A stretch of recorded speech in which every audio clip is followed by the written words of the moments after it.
Hello anime lovers, स्वागत है आपका वाइपर एनीमे एक्सप्लेन्ड चैनल पर। और आज हम देखेंगे वन पंच मैन सीजन 2 के एपिसोड नंबर 8 को।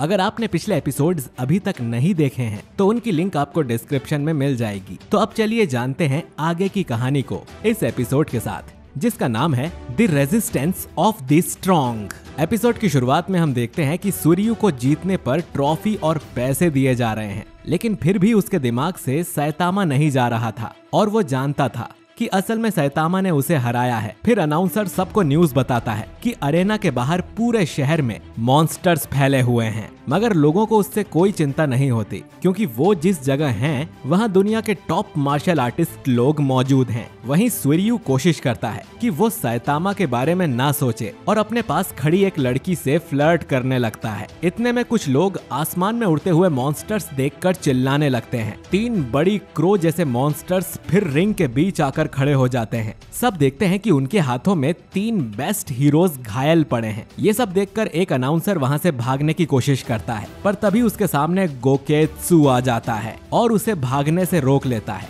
गोकेत्सु साइज में इतना बड़ा होता है कि लोग उसे देखकर ही डर जाते हैं। गोकेत्सु हीरोज के सामने आता है और कहता है कि यहाँ से अब कोई नहीं जा सकता, सबको मॉन्स्टर बनना पड़ेगा।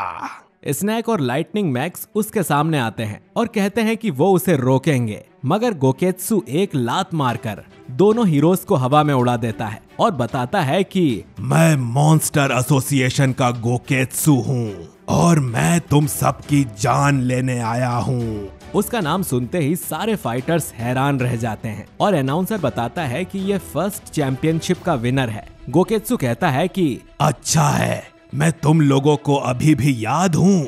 अनाउंसर ने कहा कि ऐसा नहीं हो सकता क्योंकि गोकेत्सु तो 3 साल पहले मर चुका है। गोकेत्सु ने बताया कि 3 साल पहले वो एक मॉन्स्टर से लड़ रहा था और उसकी हालत बहुत बुरी हो गई थी, लेकिन वो मॉन्स्टर गोकेत्सु को मारने की बजाय उसे उठाकर अपने साथ मॉन्स्टर एसोसिएशन ले गया, जिससे सबको लगा कि गोकेत्सु मर गया है। उस जगह गोकेत्सु को ऑफर मिला कि अगर वो अपनी इंसानियत छोड़ के मॉन्स्टर बन जाता है तो वो लोग उसे जिंदा छोड़ देंगे। मॉन्स्टर बनने से उसे उसकी लिमिट से कई ज्यादा पावर्स मिल जाएंगी और अब उसमें ऐसी एनर्जी आ गई है कि वो खुद भी दोबारा इंसान नहीं बनना चाहता है। उसने फिर कुछ मॉन्स्टर सेल्स निकाले और फाइटर्स के सामने फेंक कर कहा, तुम भी इसे खाकर मॉन्स्टर बन जाओ क्योंकि मना करने पर तुम मारे जाओगे। इस बात से डरकर एक फाइटर ने एक सेल खा लिया और मॉन्स्टर बन गया। वो सामने पड़े हुए डेव को देखता है जिसने मैच में उसे हराया था, तो वो डेव पर 2 बार अटैक करता है। वो आगे कुछ करता इससे पहले ही चोजे आता है और उसका गला मरोड़कर उसे खत्म कर देता है। चोजे के जीन्स दुनिया में सबसे पावरफुल होते हैं, तो ऐसे मॉन्स्टर उससे कभी नहीं जीत सकते थे। फिर चोजे भी एक सेल उठा लेता है और कहता है कि अब उसके अंदर की असली पावर्स जाग जाएंगी और वो भी सेल खा लेता है। चोजे एक लाल कलर का मॉन्स्टर बनता है और उसके डेविल जैसे सींग भी उग जाते हैं। गोकेत्सु उसे देखकर खुश हो जाता है कि अब उसके जैसा पावरफुल मॉन्स्टर आ गया है और दूसरी तरफ चोजे एक फाइटर को एक पंच से हवा में उड़ाकर सैतामा के बारे में सोचता है। गोकेत्सु बाकी हीरोज को भी सेल्स खाने को कहता है, जिससे डरकर 3 और फाइटर्स वो सेल खा लेते हैं। सिर्फ सूर्यु, सोरफेस, रिंग और कुछ फाइटर्स बचे रहते हैं। सूर्यु फिर उस लड़की के पास आया जिससे वो फ्लर्ट कर रहा था। वो लड़की काफी डरी हुई थी, तो सूर्यु ने पूछा कि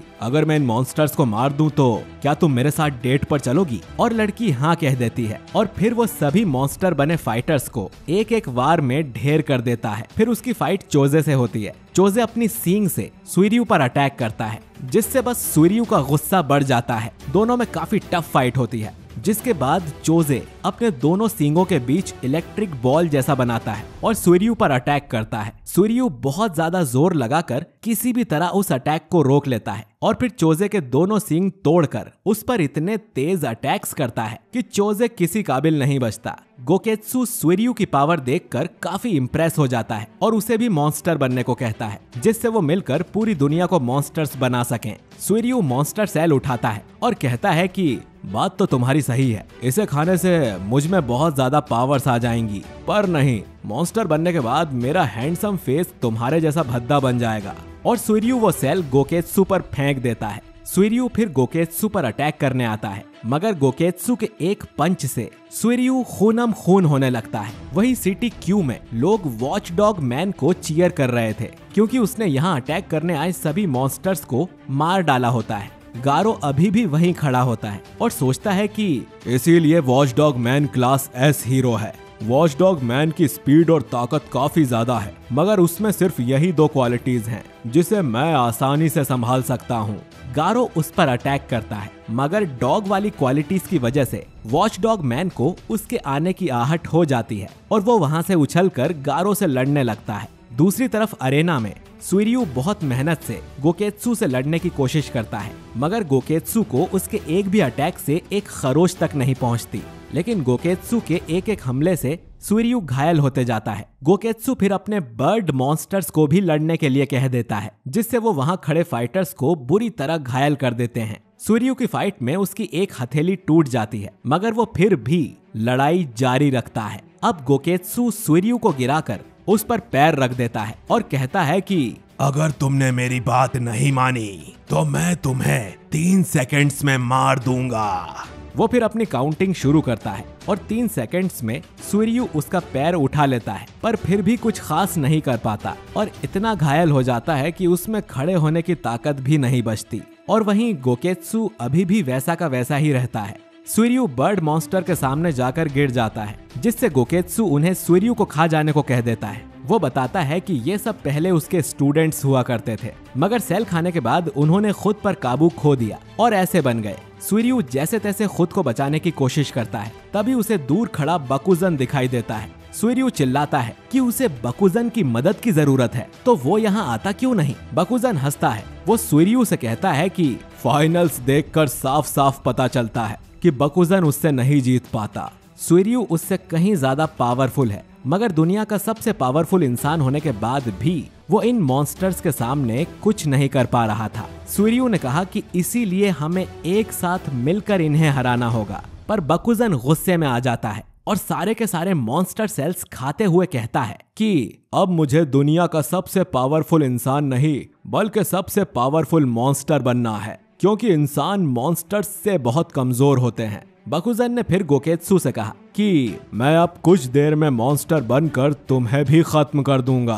अचानक फिर बकुजन को हार्ट अटैक आ जाता है और वो मर जाता है, जिस पर गोकेत्सु कहता है कि बकुजन की बॉडी इतने सारे सेल्स नहीं झेल पाई।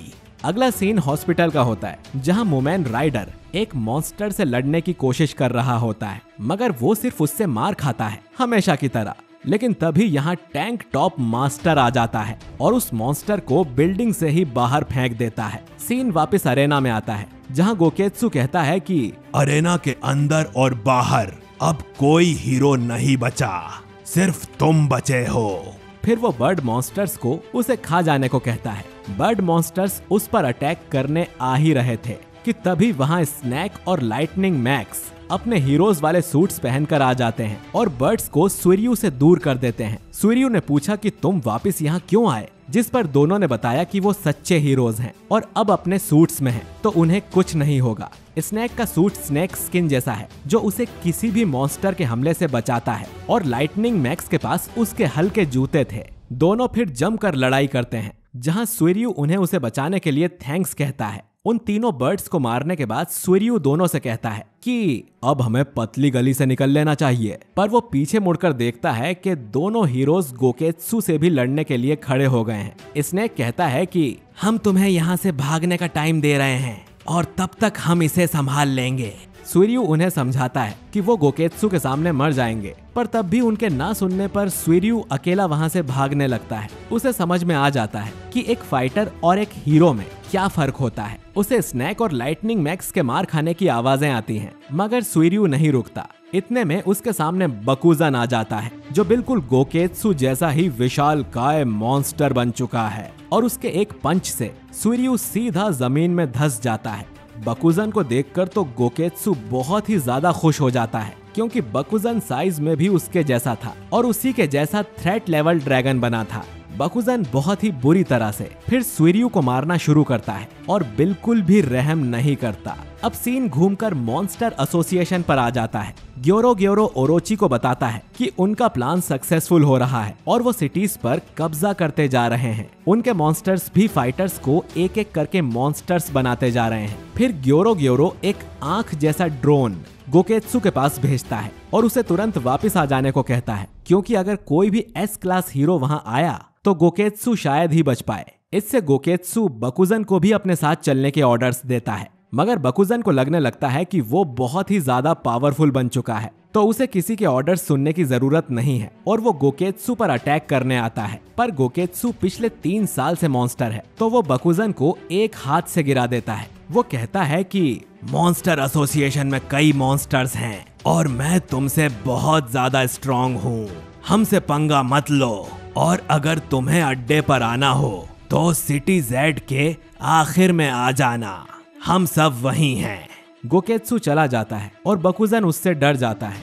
वो कहता है कि वो ऐसा दोबारा नहीं करेगा। इतने में जमीन पर घायल पड़ा सुइर्यू उससे कहता है कि बकुजन प्लीज मुझे जिंदा छोड़ दो, मैं और नहीं लड़ना चाहता। इस पर बकुजन सुइर्यू के बाल पकड़कर उसे उठा लेता है, जिससे सुइर्यू को इतना दर्द होता है कि वो अपने हाथों से अपने बाल तोड़ लेता है और नीचे गिर जाता है। फिर बकुजन दोबारा सुइर्यू को बेरहमी से मारता है और उसकी चीखें सुनकर बकुजन को बहुत खुशी मिलती है। वो कहता है कि देखो महान सुइर्यू कैसे चिल्ला रहा है, पर यह देखने के लिए कोई ऑडियंस यहाँ नहीं है। वो आगे बोलता है कि सुइर्यू के पास सब था, नाम, फेम, लड़कियाँ, पैसा, मगर उस टाइम उसने किसी चीज की कदर नहीं की। सुइर्यू समझ जाता है कि अब बकुजन उसे जान से मारने वाला है, तो वो मदद के लिए जोर जोर से चिल्लाना शुरू कर देता है। लेकिन वो अरेना में था जहां उसे सुनने वाला कोई नहीं था और हीरोज भी इतने सारे मॉन्स्टर से लड़ने में बिजी थे। सुइर्यू सोचता है कि उसे बस एक उम्मीद की किरण चाहिए। वो जानता है कि उसे बचाने कोई नहीं आएगा, मगर बस एक उम्मीद की किरण भी उसे जिंदा रखने के लिए काफी होगी। और वो चिल्लाना जारी रखता है कि अगर आसपास कोई हीरो हो तो प्लीज मेरी मदद करो, मुझे इस मॉन्स्टर से बचाओ। बकुजन कहता है कि तुम्हें ऐसे सपने देखना अब छोड़ देना चाहिए। और तभी उसे सामने एक इंसान दिखाई देता है जो कि हमारा हीरो सैतामा होता है। सैतामा कहता है कि वो सुइर्यू की पुकार सुनकर यहाँ आ गया और फिर सुइर्यू से कहता है कि तुमने अच्छी फाइट की और अब सैतामा सब कुछ संभाल लेगा। सुइर्यू उसे मुड़कर देखता है और एपिसोड एंड हो जाता है। तो दोस्तों आपको ये एपिसोड कैसा लगा कमेंट करके जरूर बताइए। वीडियो पसंद आया है तो इसे लाइक और शेयर जरूर करिए और अगले एपिसोड को मिस ना करने के लिए हमारे चैनल वाइपर एनिमे एक्सप्लेन को सब्सक्राइब करके बेल आइकन जरूर दबाइए। बाकी मैं मिलता हूँ आपसे बहुत ही जल्द एक नए वीडियो के साथ। शुक्रिया।